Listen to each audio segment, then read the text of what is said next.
ચામુંડા મંદિરના બાજુમાં એક બીજો જણો પણ મંદિર આવેલો છે. તો બીજો મંદિર પણ બતાવી દઈએ. જો આ સુરલ માતાનું મંદિર છે ચામુંડા માના મંદિરના બાજુમાં. જય સુરલમાં અખંડ જ્યોતની પલ્લી માટે દીવા માટે છે. વીર મહારાજથી ભૈરવ બાપાને આપણે આવી ગયા છે ભૈરવ બાપાના દર્શન કરવા. તમે જોઈ શકો આપણે ભૈરવભાઈ આવી ગયા છીએ દર્શન કરવા. ચામુંડા મંદિરના બાજુ ભૈરવભાઈ પણ છે, વીરભાઈ છે, વીર મહારાજ છે. આ જોવા બાજુ ચામુંડામાનું મંદિર છે મોટું બધું.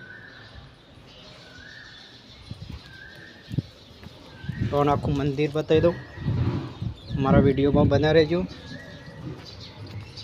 પાછળ પણ મૂર્તિ છે. જોવા મંદિરની ડિઝાઇન સરસ. મંદિરની આ બીજા ગેટમાં પણ સિંહ મૂકેલા છે. જોવા બસ આ બાજુ